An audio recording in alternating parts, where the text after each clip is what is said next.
지금까지는 소비재의 시장 세분화에 대해서 설명드렸는데 지금부터는 산업재의 시장 세분화에 대해서 설명을 드리겠습니다. 시장을 세분화하고 정확한 표적 시장 프로그램을 창조하는 것이 산업재 시장에서도 중요합니다. 산업재 시장에서는 몇 가지 주요한 특징이 있는데 조직 규모, 위치와 같은 조직 특성과 구매자 특성, 즉 의사결정 구조, 선택 기준, 구매 상황 등이 특징이 되겠습니다.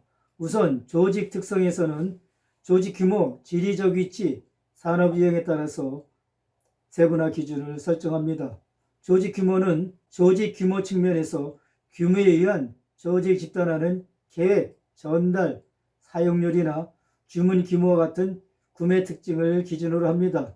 지리적 위치 측면에서 특정 지역에 있는 자음제 고객의 욕구는 다른 지역에 있는 욕구와 다르죠. 산업재는 전 세계적으로 산업과 기업의 유형을 확인하고 분류하기 위해 사용하는 기호체계가 되겠습니다. 구매자 특성 측면에서 의사결정 구조는 산업재의 시장 세분화 기준으로서 조직 특성은 조직 규모, 지리적 위치, 산업 유형에 따라서 세분화 기준이 다를 수가 있겠고, 구매자 특성은 의사결정 구조, 선택 기준이나 구매 상황에 따라서 다를 수가 있습니다. 이러한 요소를 고려해서 산업재 시장 세분화를 하게 됩니다. 소비재 시장이든 산업재 시장이든 시장 세분화에는 여러 가지 장점도 있지만 단점도 있죠. 특정한 고객의 욕구를 갖고 있는 집단별로 분류하는 것을 시장 세분화라 하고, 그 중에서 특정 고객을 선정하는 것을 표적화라고 하죠. 시장 세분화는 특정 고객의 욕구를 충족하고 회사의 자원을 효율적으로 활용함으로써 판매를 신정하고 이익을 증가하려는 마케팅 전략이라고 볼 수가 있겠습니다. 그러나 이러한 전략에도 여러 가지 비판받는 이유가 있습니다. 첫째는 고객 욕구에 불충분한 제공이 되겠습니다. 개별적으로 맞춤형 제품이나 서비스를 제공하는 것이 아니기 때문에 고객 집단의 욕구에 고객의 욕구가 충분히 충족되지 않을 수가 있겠죠. 경쟁 우위에 문제가 있습니다.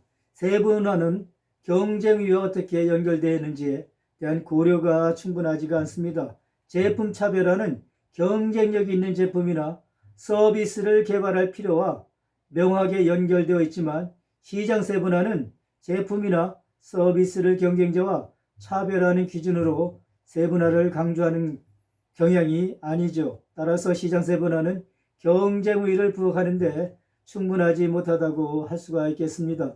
또한 세분화 가치가 불명확한 것이 한계가 되겠죠. 경영자에게 얼마나 가치 있는 세분화인지가 불명하다는 얘기가 되겠습니다.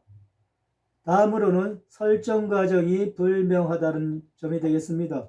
표적 마케팅 설정에 관련된 과정은 정확하지 않을 수가 있습니다.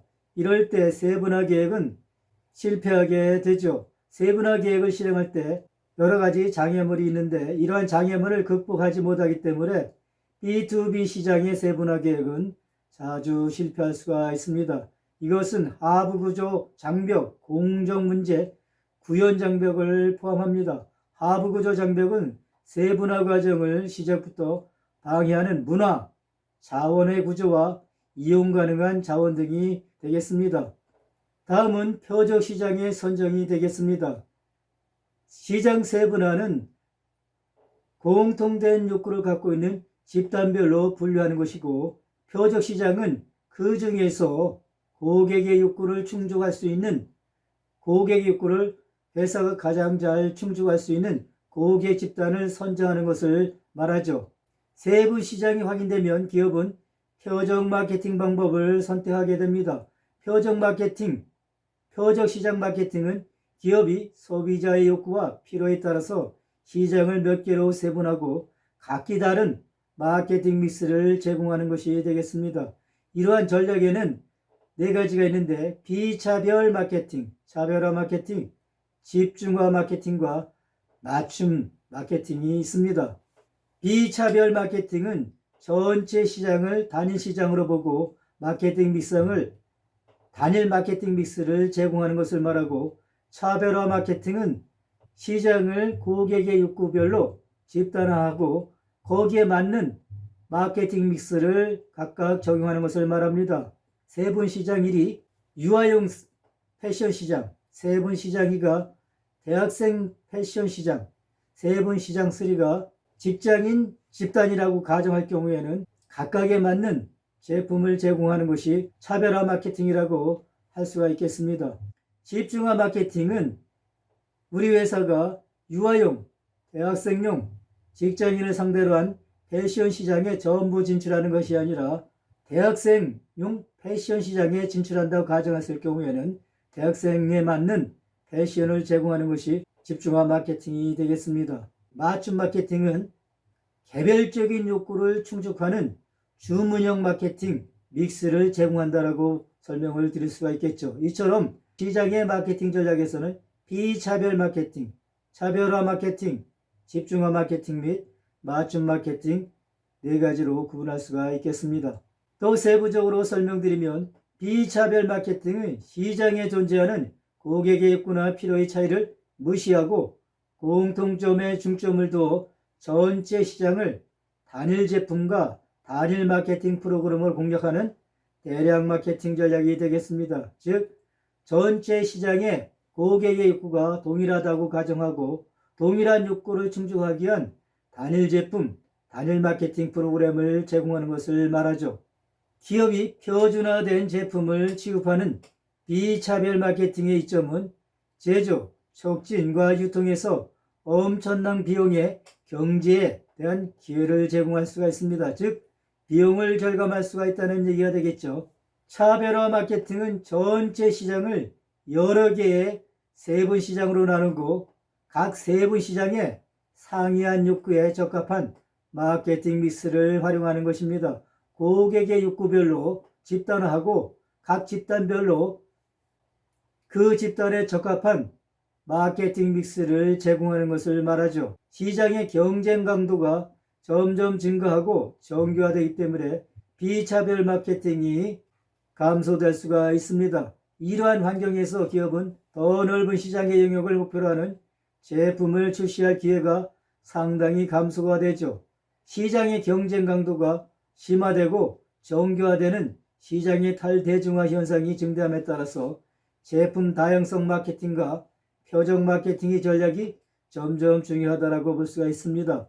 새롭고 다른 세무 시장에 호소하는 것보다 차라리 제품 차별화나 제품 다양성 마케팅으로 기존 구매자들에게 더 큰 다양성을 제공하는 방향으로 이동하는 것이 바람직하다고 볼 수가 있겠습니다. 집중화 마케팅은 세분 시장 중에서 한 시장을 선택하고 단일 마케팅 믹스로 단일 표적 시장에 노력을 집중하는 전략이 되겠습니다. 즉, 유아용, 대학생용, 직장인용 패션 중에서 직장인용 패션에 집중한다. 이럴 경우에 집중화 마케팅이 되겠습니다. 집중화의 단점은 목표로 하지 않는 고객을 상실할 수가 있겠죠. 기업이 경쟁자에 의해서 직접적이고 지속적인 공격을 받게 되고 표적 시장의 수요가 침체할 경우에 회사 경영이 어려워질 수가 있죠. 즉, 직장인 패션 시장에만 진출한다고 할 경우에 직장인 패션들이 수요가 감소될 경우에는 상당히 경영이 어렵다는 얘기가 되겠습니다. 따라서 집중화 마케팅은 산탄총보다는 소총 전략이라고 할 수가 있겠습니다. 점점 개별화되는 경향이 많이 있죠. 각각의 개성을 표현하고자 하는 고객들의 욕구가 증가하기 때문에 맞춤 표적화 전략도 점점 증대된다고 볼 수가 있겠습니다. 마케팅 전략이 각 시장 세분화와 관계없이 개별 고객을 위한 개별적인 전략을 개발하는 것을 말하죠. 이를 미시 마케팅이라고도 하는데 모든 고객 속에서 개별 고객을 보는 방법이 되겠습니다. 개별적인 고객의 욕구나 선호를 충족하기 위해서 개별적인 맞춤 프로그램을 제공한다고 볼 수가 있겠죠. 이것은 쉽게 얘기해가지고 주문형 양보점이 되겠습니다. 또 델 컴퓨터는 온라인 주문으로 맞춤형 PC를 제작해서 판매를 합니다. 남들과 같은 것을 싫어하는 고객에게는 맞춤형 제품, 제공이 유효하다라고 볼 수가 있겠습니다. 표적 시장과 대상을 요약해 보겠습니다. 비차별 마케팅은 불특정 다수를 목표로 하고, 차별화 마케팅은 특정한 고객이나 시장을 목표로 하고, 집중화 마케팅은 극소수의 표적 고객이나 틈새 시장에 집중하는 것을 말하고, 맞춤 표적화 마케팅은 개별 고객을 목표로 하는 것이 차이가 있습니다. 회사가 진출하고자 하는 세분 시장이 결정되면 그 세분 시장의 여러 가지 사항을 평가를 해야 되겠죠. 그것이 세분 시장의 평가인데, 평가할 요소는 세분 시장의 규모와 잠재적 성장률, 구조적 매력도와 기업의 목적과 자원이 되겠습니다. 진출하고자 하는 시장의 규모가 크고 미래의 성장률이 크다라고 예측이 돼야 되겠죠. 시장 규모가 작다라면 결국은 판매가 경쟁이 극심하고, 이에 따라서 수익률도 감소할 수가 있습니다. 시장 세분화에 대한 첫 출발점이 되겠습니다. 세분 시장의 적정한 규모가 얼마인지에 관한 질문은 기업에 따라서 많이 다르다고 볼 수가 있겠습니다. 진출하고자 하는 세분 시장은 규모와 잠재적 성장률이 기대되는 시장이어야 되겠죠. 세분 시장은 충분한 수익을 기대할 수가 있어야 됩니다. 경쟁 환경에서 위협적인 요소가 약한 시장이어야 매력적이라고 볼 수가 있겠죠.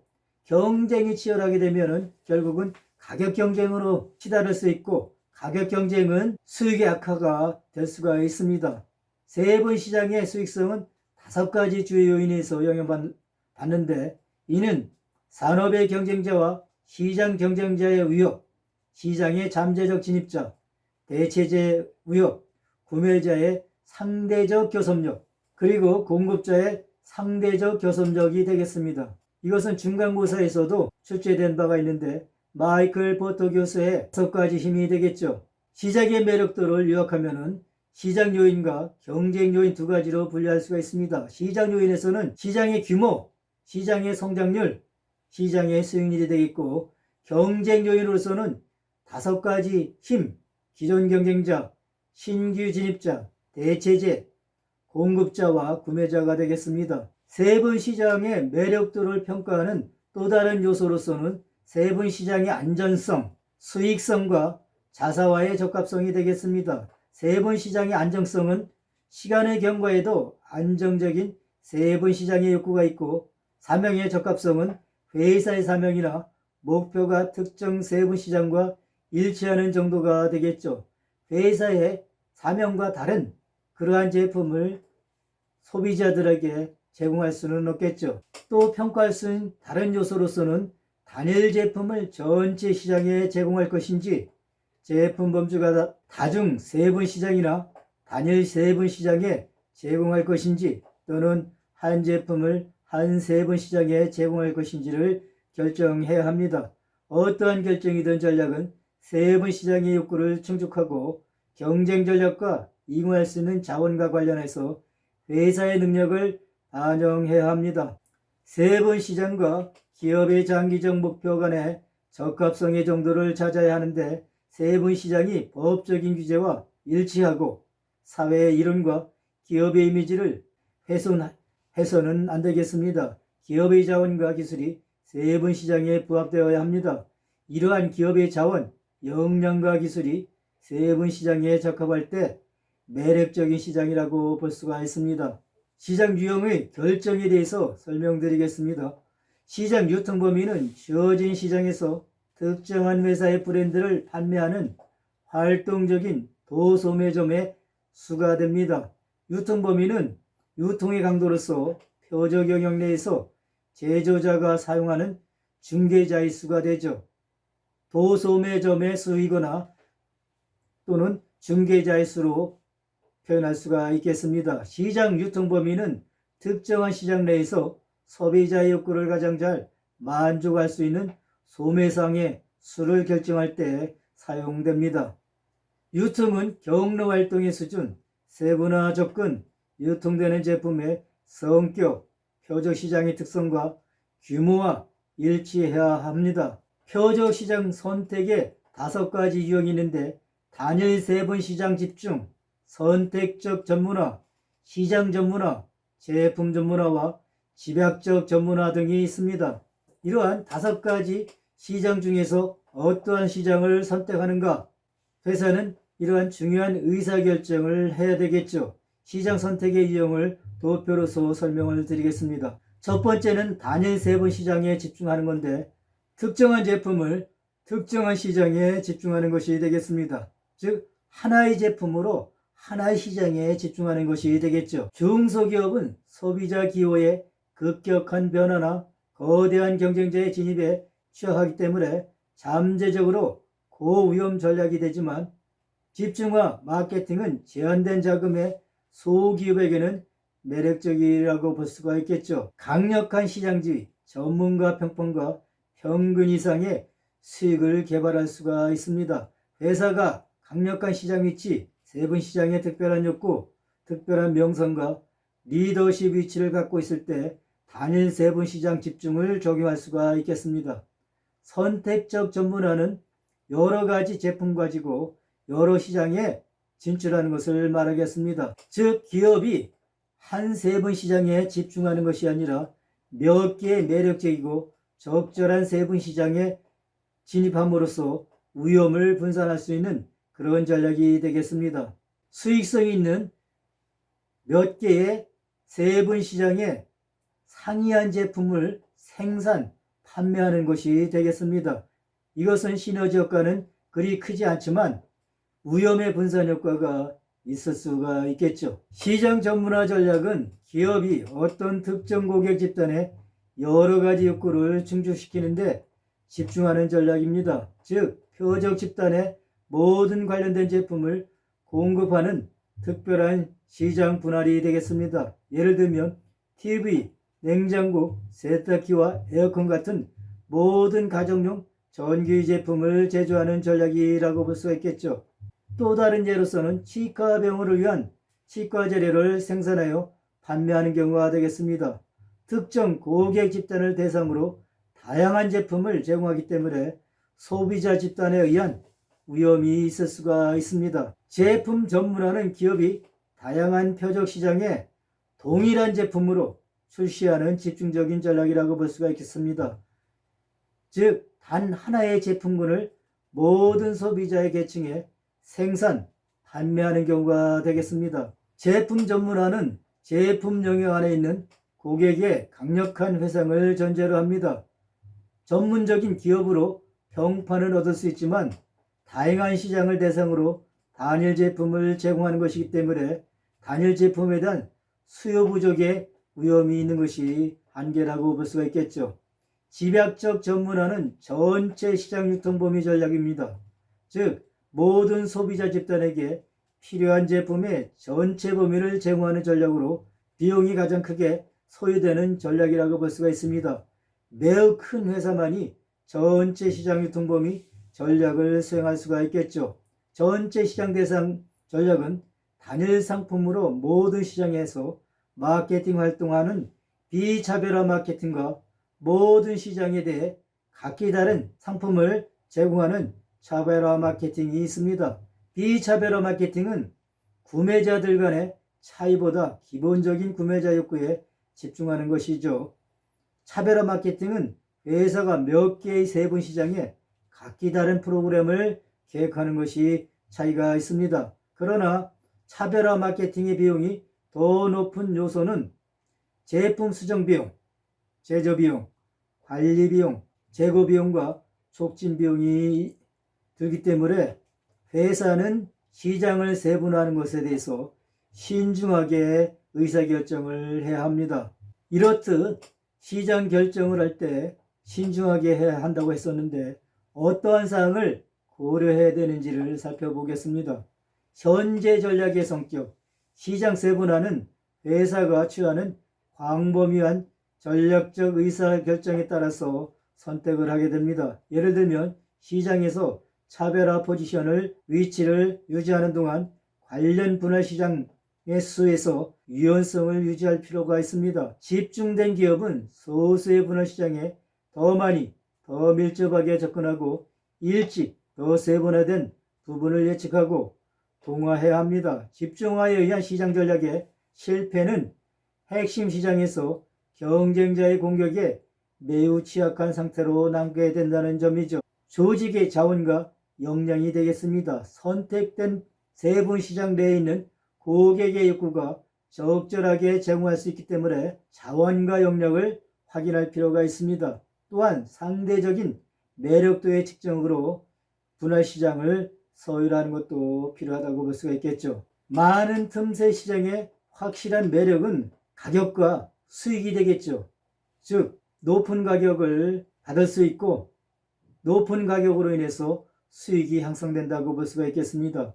효과적인 틈새 전략은 큰 시장으로 진입을 위한 도약을 또 제공한다고 볼 수가 있겠죠. 틈새 시장을 찾는 것은 숨겨진 위험이 있을 수가 있습니다. 작은 브랜드를 갖는 중소기업은 틈새 제품을 갖는다고 믿는 위험이 종종 있습니다. 대량 시장에서 취약한 브랜드를 갖는 제품은 실제로 다를 수가 있겠죠. 브랜드가 틈새 시장 공략자인지를 명확하기 위해서는 세 가지 질문에 대한 답을 해야 합니다.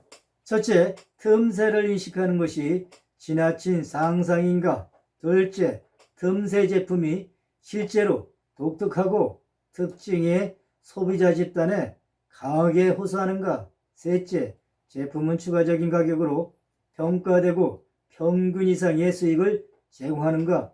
이러한 것에 대해서 답변을 할 수 있을 때 틈새 시장에 진출하는 것이 바람직하죠. 이상적인 틈새 시장은 시장이 잠재적으로 수익성이 있는 충분한 규모여야 되고 조직이 특징적인 역량을 수행할 수 있는 범위를 제공해야 하고 시장은 성장을 위한 잠재력을 갖고 있어야 합니다. 즉 충분한 규모와 충분한 성장력, 충분한 이익이 확보될 수 있을 때 이상적인 틈새 시장이라고 말할 수가 있겠죠.